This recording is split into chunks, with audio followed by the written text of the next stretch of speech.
Archer অন্যতম শীর্ষ commander, যিনি প্রায় একাধিক, আমাদের কাছে তথ্য রয়েছে প্রায় 30টিরও অধিক খুনের সাথে জড়িত, এবং তার নামে আমরা অলরেডি 21টার মতো মামলা তারা পেয়েছি, তার মামলা আছে তার নামে। এবং তার নাম হচ্ছে মৌলভী আকিজ। আপনারা আমাদের বিভিন্ন এর আগের যে প্রেস ব্রিফিং হয়েছে সেই সময় আমরা এই মৌলভী আকিজের কথা উল্লেখ করেছি, এবং আরসার যে কোনো সদস্যকেই আমরা গ্রেপ্তার করেছি না কেন তাদের জিজ্ঞাসাবাদে এই মৌলভী আকিজের নামটা এসেছে। তিনি মূলত 2017 সালে বাংলাদেশে প্রবেশ করেন, এবং এরপর থেকে, এর আগে থেকেই তিনি যদিও আরসায় যোগদান করেন, তিনি যখন পার্শ্ববর্তী দেশে অবস্থান করছিলেন তখনই মূলত আরসায় যোগদান করেন, এবং তখন তিনি নেট গ্রুপের একজন সদস্য হিসাবে কাজ করছিলেন। নেট গ্রুপের কাজ হচ্ছে যে আরসার যে বিভিন্ন তথ্য ইনফরমেশনগুলো এক জায়গা থেকে আরেক জায়গায় পাস করা, সেই কাজে তিনি নিয়োজিত ছিলেন। পরবর্তীতে 2017 সালে যখন তিনি বাংলাদেশে প্রবেশ করেন এবং ক্যাম্প 5-এ তিনি অবস্থান করেন তার পরিবার নিয়ে, এবং এক পর্যায়ে তিনি ক্যাম্প 5-এর জিম্মাদার হন। এবং আপনারা জানেন যে 2021-22 সালে ক্যাম্পের আরসার খুব ছিল, তখন তাদের খুব উঠতি সময়, এবং এই পার্টিকুলার সময়ে কিন্তু অনেক খুন এবং হত্যা সংঘটিত হয়েছে। এই সময় আপনারা জানেন যে মাস্টার মহিবুল্লাহ, যিনি রিপাট্রিয়েশনের পক্ষে কাজ করে যাচ্ছিলেন, একজন রোহিঙ্গাদের মধ্যে একজন জনপ্রিয় নেতা ছিলেন। এই মহিবুল্লাহ যখন তাদের আরসার কথা মতো কাজ করেনি, তখন এই আতাউল্লাহ আম্মার জুনুনি এবং আরসার সেকেন্ড ইন কমান্ড খালেদের নির্দেশে একে হত্যার একটা পরিকল্পনা করা হয়, এবং এই হত্যার মূল পরিকল্পনাকারী ছিল কিন্তু এই মৌলভী আকিজ।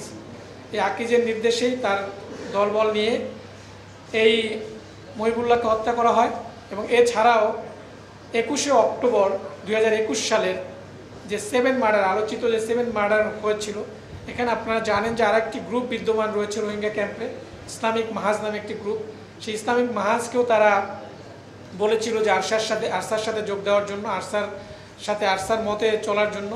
বাট যখন এই ইসলামিক মাহাজ তাদের মতাদর্শে কাজ করেনি, তখনই তারা এই আরসার সদস্যরা এই ইসলামিক মাহাজের উপরে একটি হামলা করে। আরসার যখন একটা ইসলামিক মাহাজের একটা সম্মেলন হচ্ছিল একটা মাদ্রাসায়, সেই মাদ্রাসায় এই মৌলভী আকিজের নেতৃত্বে ওখানে তারা হামলা করে, এবং যেখানে প্রায় 7 জনের মতো রোহিঙ্গা সদস্য নিহত হয়।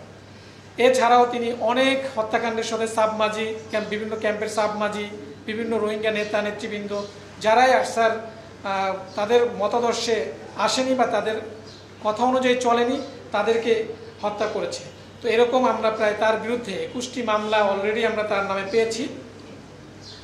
তিনি গত 19-এ যে অ্যাসাইনমেন্ট, যেটা আমি বলেছিলাম যে নতুন করে আতাউল্লাহ আম্মার জুনুনি তাকে একটা অ্যাসাইনমেন্ট দিয়ে পাঠিয়েছে, গত 19শে মে তিনি বাংলাদেশে প্রবেশ করার পরেই তিনি আবার এই আরসাকে পুনঃসংগঠিত করার চেষ্টা চলমান রাখে, এবং বিভিন্ন নেতৃবৃন্দদেরকে নিয়ে বিভিন্ন সময় বিভিন্ন জায়গায় মিটিং করে। এবং এই রিসেন্ট যে সাম্প্রতিক যে অনেকগুলো ঘটনা যেগুলো ঘটেছে, যে 8টি খুনের মতো ঘটনা, এইগুলা কিন্তু এই মৌলভী আকিজের এই ব্রেন চাইল্ড। তো এরকমই আমরা গতকাল আমাদের কাছে একটা ইনফরমেশন ছিল যে মৌলভী আকিজ তার কিছু বিভিন্ন ক্যাম্প থেকে কিছু নেতৃবৃন্দ এবং আরসার কিছু সক্রিয় সদস্যদেরকে নিয়ে নতুন করে একটা নাশকতার পরিকল্পনা করছে ক্যাম্প 4-এ। সেই রাষ্ট্রীয় গোয়েন্দা সংস্থা একটা তথ্যের ভিত্তিতে গতকাল আমরা আমাদের এই অভিযানটা পরিচালনা করি, এবং সেখানে এই মৌলভী আকিজ সহ আমরা 5 জনকে গ্রেপ্তার করতে সক্ষম হই। সেখানে আরও কিছু সদস্য ছিল, বাট আমরা যখন ওই এরিয়াটাকে ঘেরাও করে সার্চ করি, এর মধ্যে থেকে আমরা 5 জনকে গ্রেপ্তার করতে সক্ষম হয়েছি। এর মধ্যে উল্লেখযোগ্য হচ্ছে মোহাম্মদ শহীদুল ইসলাম প্রকাশ মৌলভী আকিজ, মোহাম্মদ ফয়সাল প্রকাশ মাস্টার ফয়সাল, হাফেজ ফয়জুর রহমান, মোহাম্মদ সালাম প্রকাশ মাস্টার সালাম, এবং মোহাম্মদ জুবায়ের। এর মধ্যে আমরা প্রাথমিক জিজ্ঞাসাবাদে যেটা জানতে পেরেছি, এই মৌলভী আকিজ তার যে অপরাধ, সে যে মাস্টার মহিবুল্লাহ হত্যাকাণ্ড, সেটাও তিনি স্বীকার করেছেন। 7 মার্ডারের সাথে তার সংশ্লিষ্টতার কথা স্বীকার করেছেন। এছাড়াও আপনারা জানেন যে 2022 সালে কোনারপাড়াতে যে আমাদের একটা যৌথ অভিযান ছিল, সেই যৌথ অভিযানে যে আমাদের এক রাষ্ট্রীয় গোয়েন্দা সংস্থার যে অফিসার নিহত হয়েছিল এবং আমাদের একজন সদস্য, র্যাবের একজন সদস্য আহত হয়েছিল, সেই অভিযানেও এই মৌলভী আকিজ সক্রিয়ভাবে পার্টিসিপেট করেছিল এবং বাধা প্রদান করেছিল, এবং আইনশৃঙ্খলা বাহিনীর প্রতি গোলাগুলিতে সে সক্রিয়ভাবে অংশগ্রহণ করেছে, সেটাও তিনি স্বীকার করেছেন। এছাড়া যে বাকি যে 4 জন রয়েছে, 4 জনের মধ্যে মোহাম্মদ ফয়সাল প্রকাশ মাস্টার ফয়সাল, ইনি হচ্ছেন এখন বর্তমানে লজিস্টিক কমান্ডার হিসেবে কাজ করছে। আরসার যে বিভিন্ন সরঞ্জামাদির প্রয়োজন হয়ে থাকে আপনারা জানেন, যে তাদের যে বিভিন্ন বিস্ফোরক, তারপরে তাদের পোশাকের, তারপর সামরিক যে সরঞ্জামাদি, বিশেষ করে ওয়াকিটকি সেট, পোশাক, শীতের পোশাক, গরমের পোশাক, গরমের সময় এসে রেইনকোট, যে জিনিসগুলো মূলত আরসার আস্তানায় বা পাহাড়ি এলাকায় থাকার জন্য প্রয়োজন হয়, সে জিনিসগুলো তারা বিভিন্ন মার্কেট থেকে সংগ্রহ করে এই আরসার নেতা বা সেকেন্ড ইন কমান্ড খালেদের নির্দেশে এগুলো সংগ্রহ করে তাদের কাছে পাঠাতো। এর সাথে সহযোগী হিসেবে কাজ করত হাফিজুর রহমান এবং হাফেজ ফয়জুর রহমান এবং মোহাম্মদ সালাম প্রকাশ মাস্টার সালাম।